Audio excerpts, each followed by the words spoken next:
దశాబ్దాల తరబడి దేశాభివృద్ధి సేవలందించిన ఉద్యోగి తన ఉద్యోగ విరామం అనంతరం గౌరవప్రదమైన విధంగా శేష జీవితం గడిపేందుకు పెన్షన్ అవసరమని అత్యున్నత న్యాయస్థానం చెప్పింది. అయినా ప్రభుత్వాల విధానాలు పెన్షన్ అనే భావనే తిరస్కరిస్తున్నాయి. ఇది సరికాదు అని all pension and retired employees association అధ్యక్ష కార్యదర్శులు బొత్తం పార్వతీశం, మణికొండ ఆదినారాయణమూర్తి అన్నారు. ఆల్ పెన్షనర్స్ మరియు రిటైర్డ్ పర్సన్స్ అసోసియేషన్ ఆధ్వర్యంలో జరిగిన పెన్షనర్స్ డే సందర్భంగా స్థానిక యూటీఎఫ్ భవన్లో పెన్షన్ హక్కు పరిరక్షించుకోవాల్సిన ఆవశ్యకత అనే అంశంపై ఉత్తరాంధ్ర అభివృద్ధి వేదిక ఆర్గనైజింగ్ సెక్రటరీ శ్రీ ఎం శ్రీనివాస మాట్లాడుతూ కేంద్ర రాష్ట్ర ప్రభుత్వ విధానాలు విశ్రాంత ఉద్యోగులకు హాని కలిగించే విధంగా ఉన్నాయన్నారు.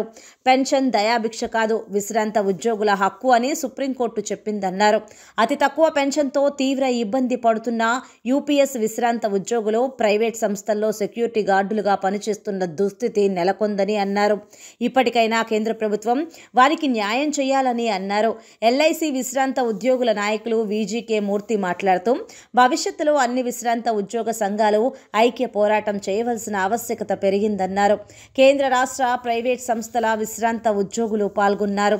ఎస్ కిషోర్ యూటీఎఫ్ రాష్ట్ర కార్యదర్శి మాట్లాడుతూ పెన్షనర్ల న్యాయమైన పోరాటాలకు తమ మద్దతు ఉంటుందని తెలియజేశారు.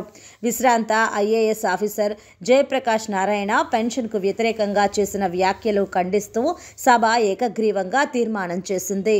లేదా కేంద్ర పాలిత ప్రాంతాలు అన్ని కలుపుకొని ఓల్డ్ ఏజ్ పెన్షన్ అను, లేకపోతే విడో పెన్షన్ అను, డిజబిలిటీ పెన్షన్ అను చెప్పి ఇస్తున్నారు. ఇప్పుడు మన రాష్ట్రంలో తీసుకుంటే ఈరోజు 2,500 రూపాయలు ఓల్డ్ ఏజ్ పెన్షన్ ఉంది, 2,500 రూపాయలు విడో పెన్షన్ ఉంది, 3,000 రూపాయలు డిజబిలిటీ పెన్షన్ అనేటటువంటిది ఉంది. ఇప్పుడు ఎన్నికలు జరుగుతున్నప్పుడల్లా కూడా రాజకీయ పార్టీలు చేసే వాగ్దానాలు ఏంటి? మేము వచ్చిన వెంటనే ఇప్పుడున్నటువంటి పెన్షన్ పెంచుతాం. ఎందుకు మా వాగ్దానం చేస్తున్నారు? ఆ వాగ్దానం పట్ల ఎందుకు ఆకర్షితులవుతున్నారు ప్రజలు? దీనికి కారణం ఏమిటి? ఎందుకు అంటే ఈరోజు దేశంలో ఉండేటటువంటి ఆర్థిక పరిస్థితి.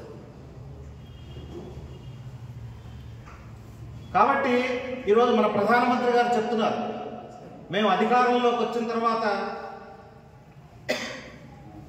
13 కోట్ల మంది భారతీయుల్ని దారిద్ర్య రేఖ నుంచి పైకి తీసుకెళ్ళిపోయామని. కానీ అదే ప్రధానమంత్రి ఏం చెప్తున్నారు? ఈ దేశంలో 5 కేజీల ఫ్రీ బియ్యం ఏదైతే ఉందో, ఫ్రీ రేషన్, అది 80 కోట్ల మందికి ఇచ్చేటటువంటి పథకాన్ని మళ్ళీ మేము ఎక్స్టెండ్ చేస్తున్నామని చెప్పాడు. 80 కోట్ల మంది అంటే ఎంతమంది? మన దేశ జనాభాలో 60% మంది.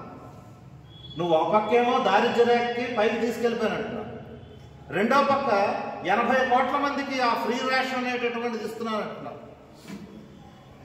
మరి ఏమిటి వైరుధ్యం అంటే? అర్థం ఏంటంటే ఈ దేశంలో ఇప్పటికీ కూడా చాలా దీనమైనటువంటి ఆర్థిక పరిస్థితుల్లో ప్రజలు అనేటటువంటి వాళ్ళు జీవిస్తున్నారు. మరి అలాంటప్పుడు రిటైర్ అయిపోయిన తర్వాత పరిస్థితి ఏంటి? రిటైర్ అయిపోయిన తర్వాత ఒక స్థిరమైనటువంటి ఆదాయం పెన్షన్ రూపంలో అదొకటి ఉంటే సరిపోదు ఈరోజు. ఎందుకంటే పెన్షన్ రూపంలో స్థిరమైనటువంటి ఆదాయం దేనికోసం? అది జీవితాన్ని గడపడం కోసం. కానీ వృద్ధాప్యంలో అదనంగా వచ్చే సమస్యలు ఏంటి? ఆరోగ్య సమస్య. ఈ ఆరోగ్య సమస్యలకు ఆ పింఛన్ అనేటటువంటి చాలదు.